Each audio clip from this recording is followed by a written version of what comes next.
Hello, I'm Toby Fox from 1.5 Million New Homes, the local government challenge sponsored by Redloft and Hadley Property Group.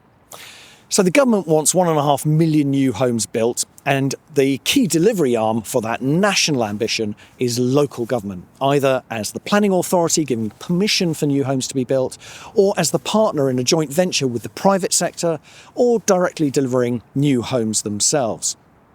So I'm visiting a different council every month to understand what works and what needs to change for councils to deliver more homes. And one of the big issues facing councils is enabling communities to feel that they've got an ability to shape the future of their place and involvement in the housing that's being delivered.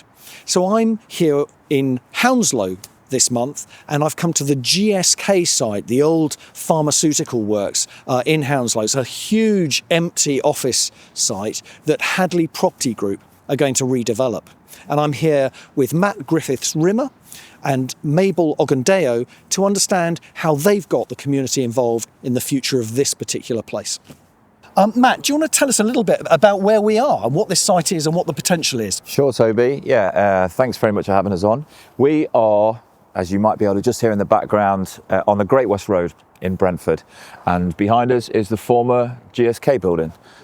So formerly a global pharmaceutical headquarters, soon to be 1,000 plus homes and a range of other uses, including parkside living, riverside activation, all sorts really. We're just we're in the early stages of master planning, but a very exciting project. And how have you gone about getting the community engaged in this project? I think, to be honest, you can't do it without really applying quite a lot of resource to it. It's something that we pride ourselves on at Hadley, and we have quite a large in-house comms team so that we can manage this ourselves. A lot of the time you find that you work with agencies, but they can't really tell your story the way that you need your story to be told. So we spend a lot of time with local communities. We spend a lot of time doing social value work and outreach, but also in terms of what we present, we kind of go overboard rather than holding back information. What sort of resistance do you find from the community in Hounslow particularly, and perhaps communities more generally in developments that you're involved with, to those developments? How do communities react when you're involved in a development? So you're very used to, as a developer, going into a room on the back foot, because there's very little trust in our industry, and in a lot of circumstances that's perfectly justified and correct. So if you go in early and you try and work from a position of good faith, then you can hope. These are long processes, and so building trust is never going to take 5 minutes. But at the same time, if you've been dedicating enough time and resource, and you speak with integrity, then I think you can kind of get there. Hounslow, it's pretty early doors, and we haven't really felt a lot of pushback yet. We probably will, but that's just speaking from experience working in London development. Elsewhere, people are very suspicious of your motives. People are very suspicious of the council's motives. So you can talk about affordable housing, but then the conversation switches to, well, what's really affordable? So then you get into a conversation about shared ownership. And so there are broader societal issues that mean that people are distrustful of the property industry in general. But like I said, developers have not made this easy for themselves either. What's your view of this place, Matt, in the future? If you look 10, 15 years down the line, what is this place going to be like? This is super exciting. This is probably the most high profile scheme that I've been involved in. So this campus is a 14-acre site, road to the south. We've got other roads there, and then we've got park and water all on those edges, but it's been completely closed off for the last 20 years. So it's understandably an HQ for a pharma company doesn't want anyone walking through, but we do. So what we want to do is get the fences down, try and create routes through, try and open this up. Boston Manor Park's an incredible resource, and it's just a 2-minute walk that way, but it's not really that accessible to the southern side of the Great West Road. So I see this being a very inclusive new neighbourhood, massive range of tenures. So affordable housing, for sale housing, build to rent housing, probably some student accommodation as well. We're trying to mix it all up and trying to make it as intergenerational, a place for people to stay rather than a kind of transient community. So Mabel, where does your understanding of getting communities involved in development come from? Well, I guess it's basically living in an area like Thamesmid where there's been a lot of redevelopment happening over the years. It's given me the opportunity to really understand how important it is that local communities are involved in what happens in their areas and they feel a part of whatever comes forward that's new as well. And how are you applying that knowledge to the development here, GSK site in Hounslow? So I guess what it is we do a lot of community engagement. We go out to where the communities already are. If there's a market happening, we'll attend the market. If there's a community meeting, we'll attend that. We'll do street surveys. Anyway, to kind of get into the community and really meet the individuals that are going to be present once the new development is brought forward. And how much time and effort are you putting into that? It's a good amount of time. It's a good amount of time. I would say, it's been really great so far getting to know the people of Brentford because there are so many communities within this one community. And so I've been to so many community events. I've said it already, but we've done markets and all the rest, things like that. And also we're doing, outside of the traditional consultation, we're also doing co-design to really understand what the community really wants from this. Do you want to unpack co-design a bit? Why is that different from just consultation? Yeah, sure. So co-design really gets into the nitty-gritty of what the community want, what they really, really need. So what we started by doing was street surveys to kind of find out, outside of the built form of the buildings, what are your key areas of interest? And we found 6 key themes.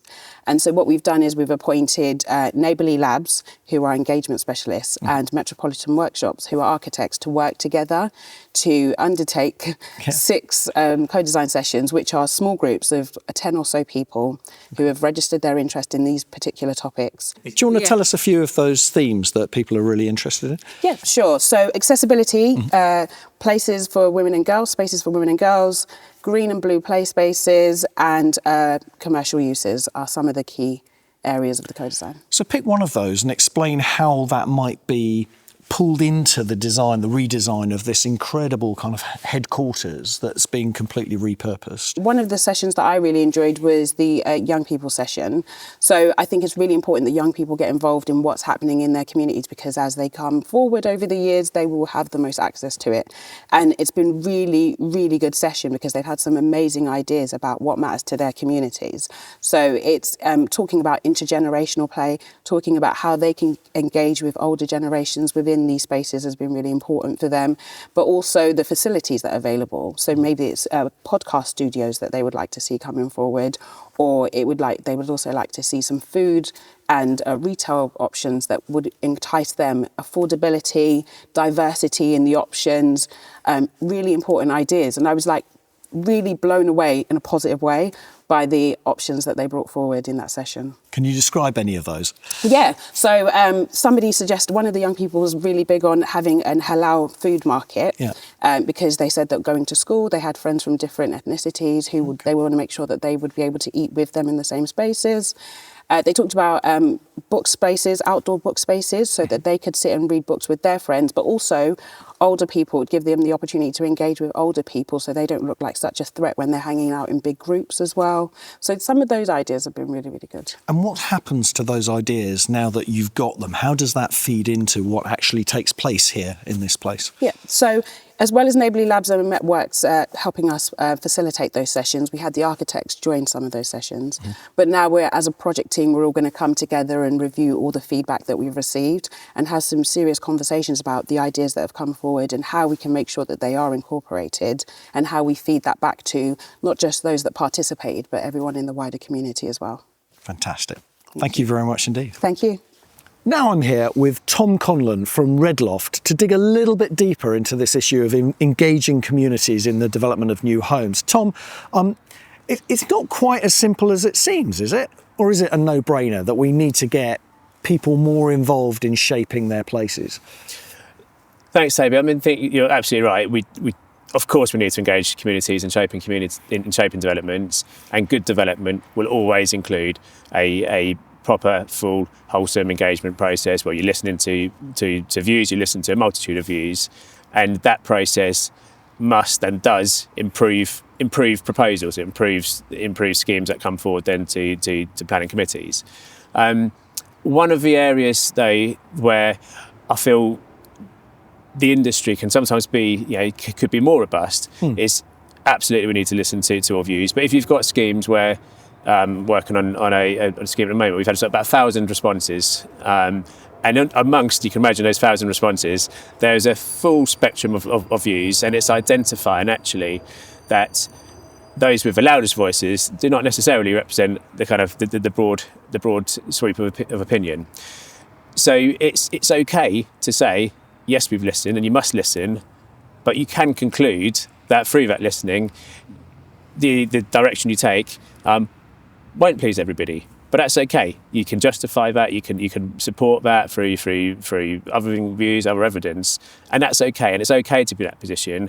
And that robustness is needed to enable us to kind of continue to develop and continue developing in a sustainable way. So, how are you making that decision that it's okay? Is it okay because you are listening to the majority and it's only a minority that you're ignoring, or is it okay because the voices that you're hearing are the ones that are agreeing with what you already want to do? Yeah, and I wouldn't say the word ignoring, because I think I say, we're absolutely listening, but it might be that it's the case some of the points of opposition that actually the facts don't support it, or there's been, and perhaps it's the communication about the proposals haven't been necessarily interpreted correctly. So it's about responding to those views, but also setting out there's you've interpreted this as X, but actually we're not proposing X, we are proposing Y, and it's about our communication to get that across. So it's about misunderstandings. Sometimes it's about misunderstandings. Yeah. Sometimes though, it's not everybody wants development on their back door, do they? It doesn't mean that if we're going to get to 1.5 million homes, it doesn't mean that's the overriding view. So at times we have to say no. We need these homes, we need these developments. This is for the kind of wider societal benefit, and on this occasion, we note your view, but it's right that we continue with what we've proposed. Tom Conlon from Redloft, thank you very much indeed. So continuing the conversation about this development at the GSK site by Hadley Property Group in Hounslow with Councillor Tom Bruce from Hounslow Council. Tom, we've heard a lot about how the community has been involved in shaping what the GSK site is going to become. What's your take on that? So to start with, I've been really impressed with how Hadley have come into the borough, working across a range of communities with the council directly, with councillors, ward councillors, residents, just involving themselves in what matters to the borough and what matters to the community. But really getting a sense of what the positive aspects of the site currently are, what things need to be changed, and how it can be seen in the future. I think one of the fantastic elements to this was that one of my first conversations with them was about the Great West Road. I'm really clear that I see the Great West Road in some ways as a bit of a barrier between the south and the north sections of that area, and anyone who wants to come into that area looking at ways of creating more permeability. They were very on board with that, and in fact took it further and said, well, it's not just about the Great West Road, it's about our whole site and into the park at the back. So really, even early on, they knew what was needed in that area. They could see just by the site by the site itself, and then they've developed that and widened that out, working with the council, working with communities, and listening to what local people want and how that would support people living, their best life in that area, whether it's on the site itself when houses are there, or whether it's people in the community around it. And is that your usual experience of working with the development sector? To be generous, it's mixed. I think some developers take a bit of encouragement to look at things in that way. There are lots of developers who are very good at doing that sort of thing, so I wouldn't say it's unique, but they certainly didn't need any encouragement, Hadley, to get involved in the local community, to have conversations with us at all levels in the council, and to try and demonstrate they were here not just to plonk a load of boxes on a site, but they wanted to create a place and a community. It's incredibly important to me. It's incredibly important to this council. And they are showing currently that it's very important to them as well. Councillor Bruce, thank you very much Thank indeed. you. So that wraps up another small mini special report from 1.5 million new homes, the local government challenge, sponsored by Redloft and Hadley Property Group. Hope you found it interesting. Do click like and subscribe if you did, and we'll look forward to seeing you next time. Thank you.